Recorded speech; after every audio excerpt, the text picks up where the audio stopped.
IAS का written exam जितना मुश्किल होता है उससे कहीं ज्यादा मुश्किल होता है आईएएस का इंटरव्यू। आईएएस के इंटरव्यू में कैंडिडेट से जो सवाल पूछा जाता है, कैंडिडेट को अपनी सूझबूझ से उसका सही आंसर देना होता है। लेकिन हर साल इस इंटरव्यू की कड़ी तैयारी करने वाले कैंडिडेट्स को भी इस इंटरव्यू को पास करने में काफी प्रॉब्लम फेस करनी पड़ती है। सो गाइस, मैं हूं ईशान और आज के इस वीडियो में हम ऐसे ही कुछ क्वेश्चंस के बारे में बात करने वाले हैं जो आईएएस के इंटरव्यू में पूछे जाते हैं।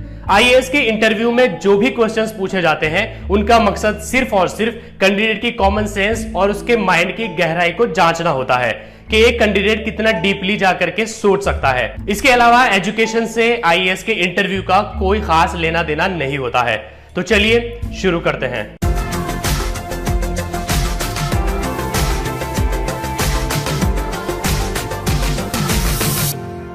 आईएएस के इंटरव्यू में एक क्वेश्चन पूछा गया था कि अगर आपको किसी 3 कमरों में भेजा जाए तो आप कौन से कमरे में जाना पसंद करेंगे। इसमें 3 ऑप्शंस दिए गए थे कि पहले कमरे में जहां पर आग लगी हुई है, या दूसरे कमरे में जहां पर 5 हत्यारे बंदूक के साथ तैयार हैं, या फिर तीसरे कमरे में जहां एक शेर पिछले 1 महीने से बिना कुछ खाए पिए रह रहा है। इस सवाल को सुनकर काफी सारे कैंडिडेट सोच में पड़ जाते हैं कि क्या आंसर दें और इसका आंसर नहीं दे पाते हैं। लेकिन इसका सही जवाब है तीसरा कमरा, जहां पर एक शेर पिछले 1 महीने से बिना कुछ खाए पिए रह रहा है। अब आपके मन में क्वेश्चन आएगा कि आखिर तीसरा कमरा ही क्यों। यहां पर मैं आपको बता दूं कि यहां पर तीसरा कमरा सबसे ज्यादा सिक्योर है, क्योंकि शेर बिना कुछ खाए पिए 2 हफ्तों से ज्यादा जिंदा नहीं रह सकता। और इस सवाल में बताया गया है कि एक शेर पिछले 1 महीने से बिना कुछ खाए पिए रह रहा है, तो इसका मतलब ये हुआ कि वो शेर अब तक मर चुका होगा। तो इन तीनों कमरों में सबसे ज्यादा सिक्योर तीसरा कमरा है। आईएएस के इंटरव्यू में एक क्वेश्चन पूछा गया कि हेयर और देयर में क्या फर्क होता है। इस सवाल को सुनकर के कई सारे कैंडिडेट सोच में पड़ जाते हैं। कुछ तो इसका हिंदी मतलब बताने लगेंगे कि हेयर का मतलब यहां होता है, देयर का मतलब वहां होता है। लेकिन सोचने वाली बात यह है कि आखिर इतना इजी क्वेश्चन आईएएस के इंटरव्यू में पूछा क्यों जा रहा है। बहरहाल, जिस कैंडिडेट से यह क्वेश्चन किया गया था उसने अपनी सूझबूझ से इसका जवाब दिया। उसने कहा कि हेयर और देयर में सिर्फ टी का फर्क होता है।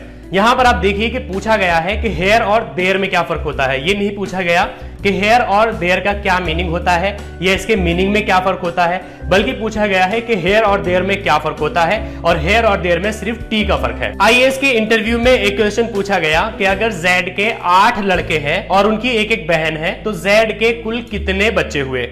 इस क्वेश्चन को सुनकर के काफी सारे कैंडिडेट परेशान हो जाते हैं और सोच में पड़ जाते हैं और जल्दबाजी में इसका गलत आंसर दे देते हैं। लेकिन मैं आपको बता दूं कि अगर आप इस क्वेश्चन को सही से सुनेंगे तो आपको इसका जवाब भी इसी में मिल जाएगा। इसका जवाब है कि जेड के कुल 9 बच्चे हैं, क्योंकि 8 लड़के हैं और उनकी एक बहन है, तो टोटल मिलाकर के 9 बच्चे हुए। एक क्वेश्चन पूछा गया कि एक बच्चा पाकिस्तान के लाहौर में पैदा हुआ लेकिन फिर भी वो पाकिस्तानी नहीं है, ऐसा क्यों। तो इस क्वेश्चन को सुनकर के भी काफी सारे कैंडिडेट परेशान हो जाते हैं और इसका आंसर नहीं दे पाते हैं। उन्हें लगता है कि ये काफी हार्ड क्वेश्चन है, लेकिन अगर देखा जाए तो ये इतना हार्ड भी नहीं है। तो इसका जवाब है कि वो बच्चा 1947 से पहले पैदा हुआ था, और हम लोग जानते ही हैं कि 1947 से पहले पाकिस्तान का वजूद ही नहीं था।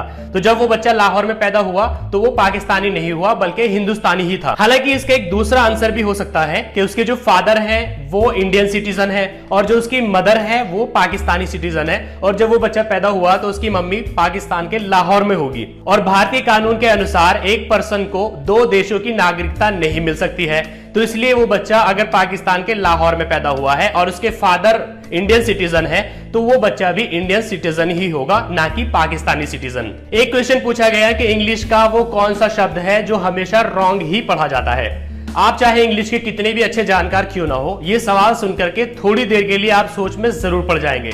अब अगर आपको जवाब पता चल गया है तो आपको बधाई हो, लेकिन अगर आपको नहीं पता है तो मैं आपको बता दूं कि रॉन्ग इंग्लिश का एक ऐसा शब्द है जो हमेशा रॉन्ग ही पढ़ा जाता है। एक सवाल पूछा गया कि माइकल के पिताजी के 3 बेटे हैं, जिनमें से 2 का नाम है मई और जून, तो माइकल के पिताजी के तीसरे बेटे का क्या नाम होगा।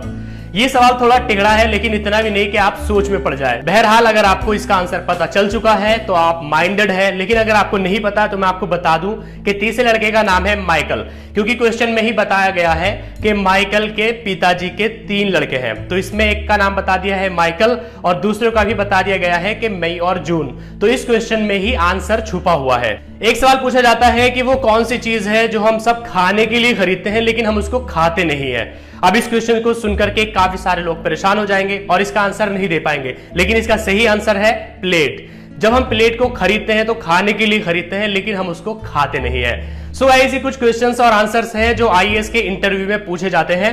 क्वेश्चंस इतने मुश्किल भी नहीं है, लेकिन जरूरत है आपको इसको सही से समझने की और ज्यादा डीप में ना जाने की, क्योंकि जब भी आपसे कोई क्वेश्चन पूछा जाए तो जरूरी नहीं कि उसके लिए डीपली ही जाना पड़े, बल्कि आप उसको एक नॉर्मली भी सोच सकते हैं। सो गाइस, अगर आपकी वीडियो पसंद आया है तो इसको लाइक करिए, और अगर आपके मन में ही ऐसे कोई क्वेश्चन है जो आईएएस के इंटरव्यू में पूछे जाते हैं तो आप नीचे कमेंट करके बता सकते हैं।